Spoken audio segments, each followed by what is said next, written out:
Manual para entender el juicio de amparo. Capítulo 2. Tramitación del juicio en el expediente principal. ¿Qué legislación regula la tramitación del juicio de amparo? La regulación del juicio de amparo está prevista en la Ley de Amparo, reglamentaria de los artículos 103 y 107 constitucionales y a falta de disposición expresa en ella debe acudirse al CFPC como ordenamiento supletorio y a falta de disposición en este código a los principios generales del derecho. Como son las promociones en el juicio de amparo. Por regla general son escritas, pero pueden formularse por vía electrónica mediante el empleo de tecnologías de la información, y utilizando la firma electrónica. Como es el expediente del juicio de amparo. Tradicionalmente ha consistido en un cuaderno principal, integrado con el escrito de demanda y todas las actuaciones posteriores a esta relacionadas con la tramitación del juicio en los aspectos vinculados a la solución del asunto y un cuadernillo que se lleva por separado y en duplicado, relativo al incidente de suspensión. Si las resoluciones dictadas en el juicio son impugnadas por medio de los recursos, se abre un cuaderno, llamado TOCA, para la sustanciación y resolución de cada instancia.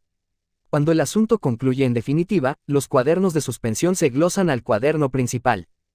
Por tradición, las carpetas de los expedientes son de diversos colores y contienen los datos de identificación del expediente, como el nombre de la parte quejosa o recurrente, las autoridades responsables, el número de expediente, el juzgado o tribunal en que está radicado.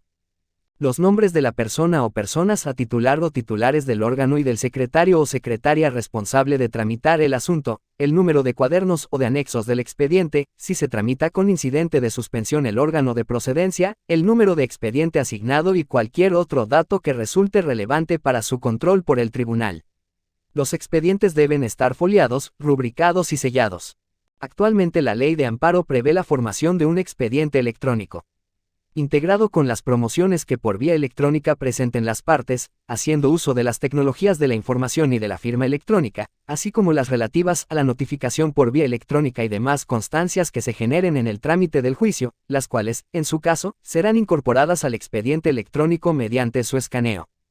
En términos de la ley, en el supuesto en que se tramite un expediente electrónico, se deberá integrar paralelamente un expediente impreso como respaldo que deberá coincidir íntegramente con el electrónico. Consúltese el Acuerdo General Conjunto 1/2015 de la Suprema Corte de Justicia de la Nación y del Consejo de Judicatura Federal, que regula los servicios tecnológicos relativos a la tramitación electrónica del juicio de amparo, las comunicaciones oficiales y los progresos de oralidad penal en los centros de justicia penal federal y el instructivo sobre las bases para la integración de expediente impreso y electrónico, así como de su cuaderno auxiliar de los asuntos de la competencia de la SCJN regulados en la Ley de Amparo. Y el Acuerdo General 34/2014 del Pleno de Consejo de la Judicatura Federal, que regula la firma electrónica certificada del Poder Judicial de la Federación, FIREL, emitida por el propio Consejo. ¿Qué es la firma electrónica? Es el medio de ingreso al sistema electrónico del Poder Judicial de la Federación, el cual produce los mismos efectos jurídicos que la firma autógrafa y que permite enviar y recibir promociones, documentos, comunicaciones y notificaciones oficiales, así como consultar acuerdos, resoluciones y sentencias. El certificado FIREL es el documento electrónico expedido por alguna de las autoridades certificadas intermedias que asocia de manera segura y fiable la identidad del firmante o con una llave pública, para identificar quién es el autor o el emisor de un documento electrónico. Los interesados en utilizar la FIREL deberán obtener el certificado digital respectivo mediante la solicitud en el sistema electrónico del Poder Judicial de la Federación. ¿En qué vía se tramita el juicio de amparo? Se tramita en dos vías, la directa y la indirecta. Amparo directo. Solo se reclaman sentencias definitivas, laudos y resoluciones que ponen fin a un juicio, dictadas por tribunales y que por exclusión. Si se resuelve en la sentencia definitiva, debe combatirse en amparo directo. Si es un incidente, puede proceder la apelación y luego el amparo indirecto o la aplicación de una ley local que es inconstitucional al prever el arraigo. En el amparo directo, las partes ya han sido oídas por un tribunal que se presume independiente e imparcial y de acuerdo con las formalidades que debieron darle oportunidad de defenderse con plenitud. Entonces el objetivo de este tipo de amparo es salvaguardar precisamente la independencia, la imparcialidad y el debido proceso, de modo que de descubrirse alguna anomalía, el resultado deberá ser devolver el asunto al tribunal responsable para que haga las cosas bien. La demanda se presenta ante el tribunal responsable y se dirige al tribunal colegiado de circuito. Amparo indirecto. Se reclaman los demás actos legislativos, administrativos y jurisdiccionales, cuando se reclama la falta o el ilegal emplazamiento como tercero extraño y se reclama todo lo actuado en el juicio, pues no se ha comparecido al mismo, procede la vía indirecta. En el amparo indirecto, las partes se hallan frente a la autoridad legislativa, administrativa o judicial y aún no han sido oídas ni vencidas en juicio, de modo que su estado de indefensión puede ser crítico, sobre todo tratándose de los actos que no provienen de la sede judicial. Cuando la parte quejosa se enfrenta al poder público gubernamental, su relación está marcada por una relación de marcada desigualdad. La demanda se presenta ante el juzgado de distrito o tribunal unitario de circuito. ¿Cómo se formula una demanda de amparo? Antes de elaborar una demanda de amparo, debes conocer bien el caso que vas a plantear ante los tribunales, es decir, al menos debes tener resueltas las siguientes preguntas. ¿Quién va a ser la parte quejosa? ¿Qué derechos humanos puedo plantear como violados? Tengo los nombres y domicilios de los terceros interesados, están preparadas a todas las pruebas sobre la existencia del acto. Voy a solicitar la suspensión y ¿para qué? Tengo identificadas a todas las autoridades que han ordenado o ejecutado el acto, omisión o norma reclamada. ¿Cuáles son los requisitos de la demanda escrita? Son una petición que se dirige al tribunal exponiendo los hechos del caso y las pretensiones cuya satisfacción se busca. Los requisitos de la demanda en vías indirecta y directa son similares entre sí. Indirecta, juzgado de distrito o tribunal unitario de circuito al cual se dirige la demanda y por excepción un juzgado penal o de otra jurisdicción. Nombre de su representante y cómo se acredita en su caso. Nombre de los autorizados en términos del artículo 12, no es un requisito necesario, pero se recomienda. Domicilio para oír notificaciones. En el lugar de residencia del tribunal. El alto tribunal ha permitido que incluso esté en la zona conurbada. Si son dos o más quejosas, la designación de un representante común. Nombre y domicilio del tercero interesado o declaración bajo protesta de decir verdad de que se desconoce su existencia. Debe llamarse a todos para evitar la reposición del procedimiento. Denominación completa y correcta y domicilio igual de todas las autoridades o particulares responsables que tengan intervención en los actos reclamados, si se desconoce debe pedirse al juez que requiera informes. Descripción precisa del acto, omisión o norma reclamados. Fecha en que se tuvo conocimiento del acto reclamado. Protesta de decir verdad, es personal y no puede sustituirse por otra expresión. Antecedentes del acto, omisión o norma reclamada, la falsedad se sanciona. Preceptos violados y conceptos de violación. Facultad invadida en los supuestos del artículo 1, fracciones 2 y 3 de la ley. Petición de suspensión, en su caso. Pruebas de la personalidad, en su caso, u otras que se ofrezcan o anuncien. Otros anexos ofrecidos como pruebas. Las copias de traslado. En los asuntos de orden penal, laboral si se trata de trabajadores menores o incapaces, derechos agrarios de núcleos de población comunal o ejidal, ejidatarios o comuneros y personas en clara desventaja social por sus condiciones de marginación o de pobreza, el juez de amparo podrá mandar expedir las copias. No son necesarias cuando se tramita la demanda por medios electrónicos. Peritos, no es necesario, pero se recomienda. Firma si es escrita. Actos reclamados directa. Tribunal de amparo al cual se dirige la demanda, que es distinto del tribunal responsable ante el que se presenta, se recomienda hacer un escrito por separado dirigido al tribunal responsable para la presentación de la demanda, el cual se acompaña a la demanda. Nombre de su representante y cómo se acredita en su caso. Nombre de los autorizados en términos del artículo 12, no es un requisito necesario, pero se recomienda. Domicilio para oír notificaciones. En el lugar de residencia del tribunal. El alto tribunal ha permitido que incluso esté en la zona conurbada. Si son dos o más quejosas, la designación de un representante común. Nombre y domicilio del tercero interesado o declaración bajo protesta de decir verdad de que se desconoce su existencia. Debe llamarse a todos para evitar la reposición del procedimiento. Denominación completa y correcta y domicilio igual de todas las autoridades o particulares responsables que tengan intervención en los actos reclamados, si se desconoce debe pedirse al juez que requiera informes, tanto la emitieron la sentencia, laudo o resolución que pone fin al juicio, como las ejecutoras. Sentencia, laudo o resolución que pone fin al juicio reclamado. Fecha en que se tuvo conocimiento del acto reclamado. No es necesario los antecedentes del acto, omisión o norma reclamada. La falsedad se sanciona. Preceptos violados y conceptos de violación. Puede solicitarse aquí o en el escrito de presentación de la demanda. Otros anexos ofrecidos como pruebas. Las copias de traslado. En los asuntos de orden penal, laboral si se trata de trabajadores Menores o incapaces, derechos agrarios de núcleos de población comunal o ejidal, ejidatarios o comuneros y personas en clara desventaja social por sus condiciones de marginación o de pobreza, el juez de amparo podrá mandar expedir las copias. No son necesarias cuando se tramita la demanda por medios electrónicos. Peritos, no es necesario, pero se recomienda. Firma si es escrita. Autoridades responsables. Nota, debe haber congruencia entre actos reclamados y autoridades responsables, de modo que haya claridad sobre qué se reclama y de quién. ¿Qué sucede si la demanda no tiene la firma? La falta de firma implica que no está expresada la voluntad del promovente. No da lugar a prevención y conduce a tener por no presentada o desechar la demanda. Amparo directo. Esta falta puede subsanarse si la firma no está en la demanda, pero si aparece en el escrito con el cual se presenta la demanda ante el tribunal responsable. También se presenta la demanda ante el tribunal responsable. También se ha admitido en ciertos supuestos tratándose de amparo indirecto, cuando la firma aparece en las hojas anexas. Si el curso del juicio se demuestra que la firma es falsa, no podrá subsanarse ni tampoco convalidarse. ¿Quién es el autorizado y quién el delegado? Autorizado, es la persona que la parte quejosa o la tercera interesada designa para que en su nombre realice ciertos actos. La autorización puede concederse con efectos amplios, para que el autorizado formule promociones, ofrezca pruebas, alegue en la audiencia o interponga recursos y reciba notificaciones, o con efectos restringidos, solo para que oiga notificaciones y recoja documentos. Al momento de hacerse el nombramiento de autorizado en la demanda o en un escrito posterior, debe aclararse para qué efectos se concede. La persona autorizada no puede desistir del juicio o del recurso, ni subsanar la falta de protesta de decir verdad de la demanda, ni ampliar la demanda, ni aclarar la demanda en aspectos sustanciales.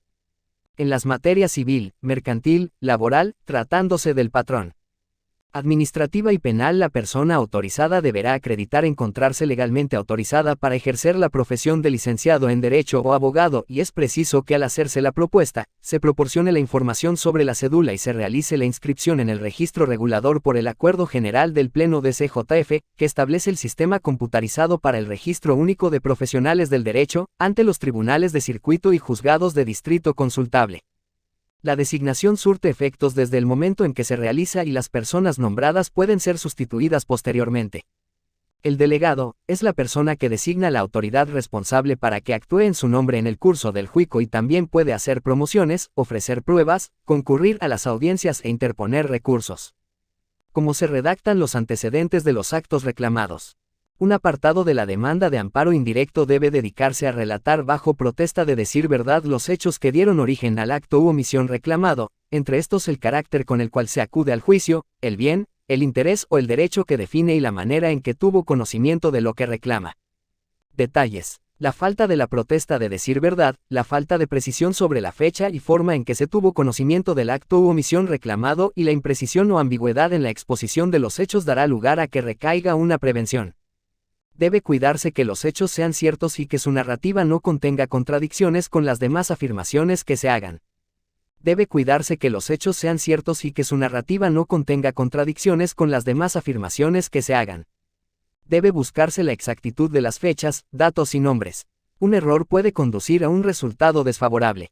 Resulta de utilidad indicar al final de cada hecho si se acompaña como anexo el documento que lo acredita. Nota, en el caso del artículo 15 de la ley, no es necesaria la exposición de los antecedentes del caso ni de los conceptos de violación, basta el acto reclamado, las autoridades responsables, y en su caso el lugar en que se esté la parte quejosa. ¿Cómo se formulan los conceptos de violación? Los conceptos de violación son los argumentos por medio de los cuales se muestra que la norma, acto u omisión reclamada viola la Constitución, los instrumentos internacionales en materia de los derechos humanos o las leyes y demás normas aplicables. El procedimiento puede ilustrarse así. Identificación del derecho o garantía violada y descripción de su contenido. Opcional, cita la jurisprudencia que interprete el derecho o garantía violada. Explicación de cómo el acto reclamado viola ese derecho o garantía. Opcional, cita de jurisprudencia sobre el caso o análoga. Cómo se clasifican los conceptos de violación. Por su naturaleza, por su contenido, y por la fuente de los derechos humanos violados. Por su naturaleza, la clasificación en conceptos de procedimiento, creación del acto, forma, expresión o apariencia, y fondo, contenido del acto, resulta de utilidad para plantear la estrategia de defensa. Por su contenido, la clasificación en conceptos de legalidad, constitucionalidad y convencionalidad sirve para enfocar el grado de análisis. Por la fuente de los derechos humanos violados, la clasificación atendiendo a este criterio es útil, pues una violación directa a los derechos humanos previstos en la Constitución exige un estudio distinto del que se necesita si se plantea una infracción a una convención internacional o si el concepto encuentra sustento en una jurisprudencia existente. Ejemplo: cualquier acto o norma puede ser cuestionada en la vía directa o indirecta por vicios de procedimiento, si trascienden a la resolución y así se expresa, forma o fondo. De procedimiento, en contra de una ley, por falta de quórum en las votaciones, o por falla en el proceso legislativo. En contra de un acto administrativo, por falta de competencia de quien inició el procedimiento, por inobservancia de los plazos para su desahogo o por indebido emplazamiento de las partes interesadas. En contra de una sentencia, por violaciones en materia en que trascienden al resultado final del procedimiento, pues de no hacerlo, no serán estudiadas. De forma, en contra de una ley, por su oscuridad en su redacción o por el empleo de conceptos ambiguos, o por redacción incompleta de textos en contra de un acto administrativo, por falta de mandamiento escrito, por falta de firma o por ausencia de fundamentación, no se expresan los hechos considerados para aplicar la ley, en contra de una sentencia por falta de nombre y la firma de la secretaria o secretario.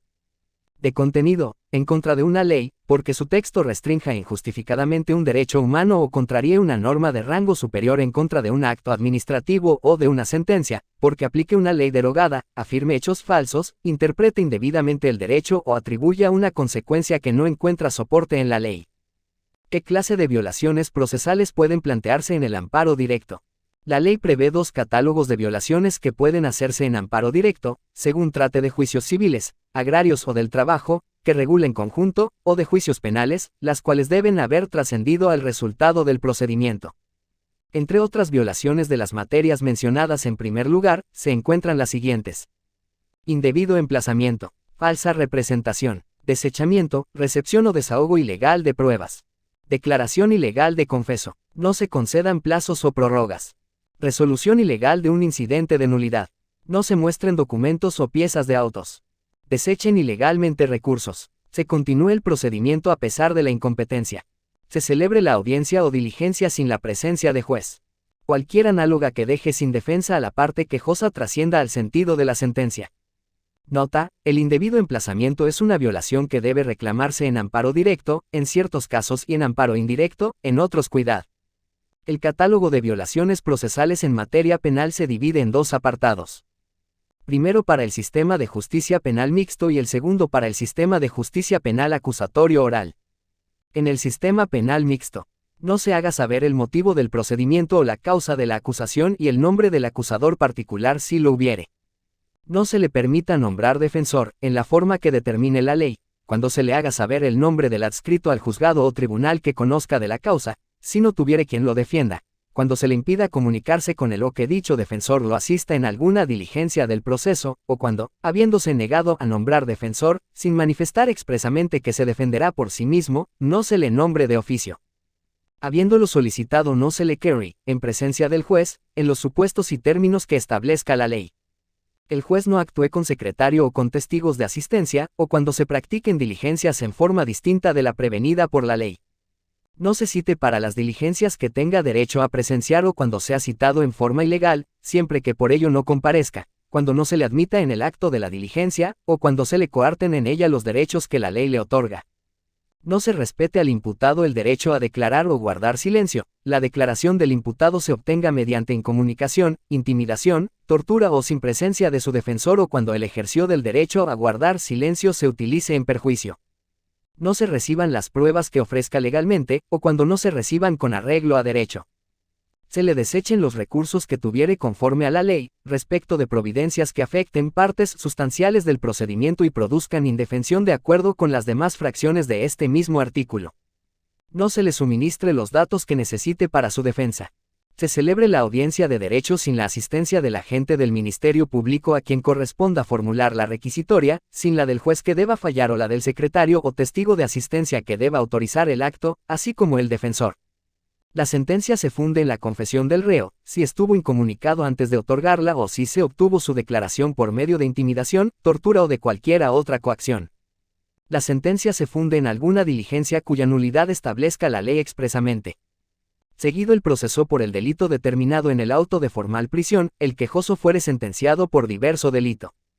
No se considerará que el delito es diverso cuando el que se exprese en la sentencia solo difiera en grado de que haya sido materia del proceso, ni cuando se refiera a los mismos hechos materiales que fueron objeto de la averiguación, siempre que, en este último caso, el Ministerio Público haya formulado conclusiones acusatorias cambiando la clasificación del delito hecha en el auto de formal prisión o de sujeción a proceso, y que el quejoso hubiese sido oído en defensa sobre la nueva clasificación durante el juicio propiamente tal.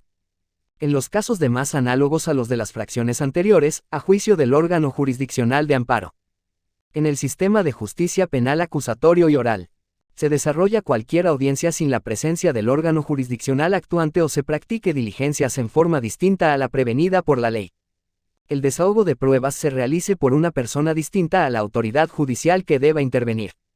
Intervenga en el juicio el órgano jurisdiccional que haya conocido del caso previamente.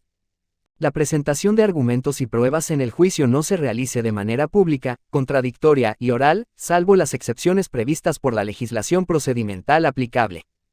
La oportunidad para sostener la acusación o la defensa no se realice en igualdad de condiciones. No se respete al imputado el derecho a declarar o guardar silencio. La declaración del imputado se obtenga mediante incomunicación, intimidación, tortura o sin presencia de su defensor, o cuando el ejercicio del derecho a guardar silencio se utilice en su perjuicio.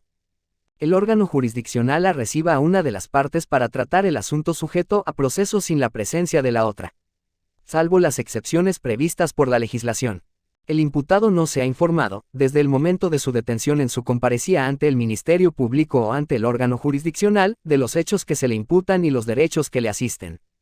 No se le haga saber o se le niegue al imputado extranjero el derecho a recibir asistencia consular de las embajadas o consulados del país respecto del que sea nacional, salvo que haya declinado fehacientemente a este derecho. No se reciban al imputado los medios de prueba o pruebas pertinentes que ofrezcan, no se reciban con arreglo a derecho, no se le conceda el tiempo para el ofrecimiento de pruebas o no se le auxilie para obtener la comparecencia de las personas de quien ofrezca su testimonio en los términos señalados por la ley. El imputado no sea juzgado en audiencia pública por un juez o tribunal, salvo cuando se trate de los casos de excepción precisados por las disposiciones aplicables. No se faciliten al imputado a todos los datos que solicite para su defensa y que consten en el procedimiento o se restrinja al imputado y a la defensa el acceso a los registros de investigación cuando el primero esté detenido o se pretenda recibir declaración o entrevistarlo.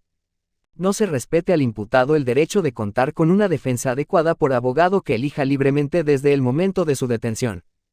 O en caso de que no quiera o no pueda hacerlo, el juez no le nombre un defensor público, o cuando se impida, restrinja o intervenga la comunicación con su defensor, cuando el imputado sea indígena no se le proporcione la asistencia de un defensor que tenga conocimiento de su lengua y cultura, así como cuando el defensor no comparezca a todos los actos del proceso. En caso de que el imputado no hable o entienda suficientemente el idioma español o sea sordo o mudo y no se le proporcione la asistencia de un intérprete que le permita acceder plenamente a la jurisdicción del Estado. O que tratándose de personas indígenas no se le proporcione un intérprete que tenga conocimiento de su lengua y cultura. Debiendo ser juzgado por una autoridad judicial, no se integre en los términos previstos en la ley o se le juzgue por otro tribunal. No se permite interponer los recursos en los términos que la ley prevea respecto de las providencias que afecten partes sustanciales de procedimiento que produzca indefensión. No se hayan respetado los derechos de la víctima y ofendido en términos de la legislación aplicable. Cuando el proceso por un delito, el quejoso haya sido sentenciado por un ilícito diverso a los mismos hechos materiales que fueron objeto de la investigación, sin que hubiese sido oído en defensa sobre la nueva clasificación, en términos de la legislación procedimental aplicable. No se consideran que el delito es diverso cuando el que se exprese en la sentencia solo difiera en grado del que haya sido materia del proceso, o bien sea el resultado de la reclasificación jurídica del delito en términos del Código Nacional de los Procedimientos Penales. Se trate de casos análogos a las fracciones anteriores a juicio del órgano jurisdiccional de amparo. ¿Qué clase de violaciones formales se pueden hacer valer? Aquellas que corresponden a la forma de los actos y a los requisitos de esta forma, tales como la firma, la fecha, la expresión de los motivos y fundamentos, motivación y fundamentación formal, la congruencia, entre otros. ¿A qué clase de violaciones sustantivas o de fondo se pueden hacer valer? Se puede plantear cualquier infracción a un derecho subjetivo constitucional, convencional o legal de cualquier rango, o la infracción a la ley, derecho objetivo, o a una norma jurídica. Las personas morales también pueden reclamar derechos fundamentales, humanos, acordes a su naturaleza. Las violaciones sustantivas pueden relacionarse con la valoración de las pruebas que establezcan la certeza de los hechos y abordar contenidos muy diversos. Como se plantean los conceptos de legalidad, constitucionalidad y convencionalidad. Cuando se elabora la demanda de amparo debe tenerse clara la estrategia de defensa que se utilizará. Las cuestiones de legalidad que se confronte el acto u omisión reclamados con las normas legales, leyes, reglamentos, acuerdos, decretos o circulares, que les resultan aplicables, para lo cual debe explicarse el significado de la norma utilizando cualquiera de los métodos de interpretación autorizados, o invocado jurisprudencia, y la manera en que el acto u omisión impugnado no corresponde al mandato de la ley. Las cuestiones de constitucionalidad y de convencionalidad supone que se expongan el contenido, alcance y significado del derecho humano o su garantía de protección que se estime violado, partir de las normas y principios reconocidos en la Constitución Federal y en los tratados suscritos por el Estado mexicano y de su interpretación por parte de la SCJN y de los órganos internacionales. Corte Interamericana de Derechos Humanos, CIDH, Tribunal Europeo de Derechos Humanos, otras Cortes Supremas y los documentos elaborados por órganos de los sistemas americano y universal de derechos humanos, y la confrontación de estos contenidos con el acto, omisión o norma reclamados. El control de convencionalidad que ejercen los tribunales nacionales es de naturaleza difusa, es decir, se realiza durante la tramitación y decisión de cualquier procedimiento o proceso y por cualquier autoridad jurisdiccional, no solo por ella, mientras que el que ejerce la CIDH es de tipo concentrado. Los derechos humanos contenidos en los instrumentos internacionales y las normas de constitución, junto con la jurisprudencia sobre ellos constituyen un parámetro de regularidad constitucional, es decir, determinan la validez de todas las normas y de todos los actos del sistema jurídico mexicano. Sin embargo, deberá prevalecer. Nuestro máximo tribunal, al resolver el expediente varios 912/2010, estableció la metodología que deba utilizarse para ejercer el control de convencionalidad. Grado interpretación conforme en sentido amplio, lo que significa que los jueces del país, al igual que todas las demás autoridades del Estado mexicano, deben interpretar el orden jurídico a la luz y conforme a los derechos humanos reconocidos en la Constitución y en los tratados internacionales en los cuales el Estado mexicano sea parte, favoreciendo en todo tiempo a las personas con la protección más amplia. Grado interpretación conforme en sentido estricto, lo que significa que cuando hay varias interpretaciones jurídicamente válidas, los jueces deben, partiendo de la presunción de constitucionalidad de las leyes, preferir aquella que hace a la ley acorde a los derechos humanos reconocidos en la Constitución y en los tratados internacionales en los que el Estado mexicano sea parte, para evitar incidir o vulnerar el contenido esencial de estos derechos. Grado inaplicación de la ley cuando las alternativas anteriores no sean posibles. El control de convencionalidad no conduce necesariamente a la desaplicación de la norma, pues puede hallarse una interpretación de esta que sea conforme con los derechos humanos tutelados en la Constitución y en los tratados internacionales. Aunque los tribunales ordinarios pueden ejercer un control difuso de constitucionalidad y un oficioso de convencionalidad, lo resuelto por estos en los medios ordinarios de defensa no limita la facultad de las partes para plantear la inconstitucionalidad o convencionalidad de los actos y normas por medio del amparo, control concentrado de constitucionalidad. Como debe ser la exposición de los conceptos de violación. La exposición debe ser ordenada, concisa, clara y precisa y evitarse la repetición de ideas o su exposición confusa e imprecisa. Al redactar la demanda, debe leerse con espíritu crítico para corroborar que se está planteando con claridad el problema al tribunal, que se destacan las violaciones principales y que es clara la pretensión cuya satisfacción se pretende. ¿Qué es la suplencia de la queja? Es el mecanismo que permita a un tribunal analizar la constitucionalidad o legalidad del acto reclamado a pesar de que, en algunos supuestos, se advierta ausencia total de conceptos de violación o en otros, deficiencias en su exposición. El tribunal, a partir de los elementos de la demanda, construye el argumento que debió expresarse como concepto de violación y puede conceder el amparo. La suplencia de la queja es una excepción al principio de escrito derecho, que obliga al tribunal a ceñirse a lo planteado por las partes. ¿En qué supuestos opera la suplencia? La suplencia de la queja puede ejercerse cuando los conceptos de violación son deficientes o incluso ante la ausencia de conceptos de violación en los siguientes supuestos. Se reclaman normas declaradas inconstitucionales por la jurisprudencia o un acto en que estas normas se hayan aplicado, aunque no se haya reclamado la ley. Son partes menores e incapaces. En estos supuestos, la SCJN ha impuesto a los tribunales una serie de deberes para satisfacer el principio de interés superior del niño y los derechos de los discapacitados, conforme a los instrumentos internacionales suscritos por México. Consulta los protocolos elaborados por el Alto Tribunal sobre estas materias. Esta obligación incluye la de examinar la constitucionalidad de una norma general. Se reclama actos que afecten el orden y desarrollo de la familia. En materia penal a favor del inculpado o del ofendido o víctima en ciertos supuestos. No opera la suplencia en materia penal en favor de las personas morales oficiales aunque sean ofendidas. En favor de los trabajadores, aunque su relación con el empleador se rija por la ley laboral o por la administrativa, incluyendo a los pensionados y a sus beneficiarios. Esta regla no aplica en favor de los servidores públicos cuando reclaman actos de responsabilidad administrativa. En favor de ejidatarios, comuneros, avecindados o núcleos agrarios en defensa de sus derechos agrarios o de los aspirantes a esas calidades. En materias diversas a las descritas en el apartado anterior, puede suplirse la deficiencia de la queja si se advierte una violación evidente de la ley que haya dejado sin defensa a la parte de que se trate. En este supuesto, la ley no autoriza la suplencia ante la ausencia de concepto de violación, sino que exige que exista un concepto deficiente. Sin embargo, debe señalarse que conforme a la ley abrogada, al máximo tribunal había considerado que en ciertos supuestos era obligatorio suplir la deficiencia de queja, sin exigir la expresión de un concepto deficiente. ¿Cuáles son los límites de la suplencia? La facultad del tribunal de suplir la deficiencia de la queja no es ilimitada, pues está limitada por varios factores. Opera solo en supuestos ya señalados, según se trate de la ausencia de conceptos de violación o de conceptos deficientes.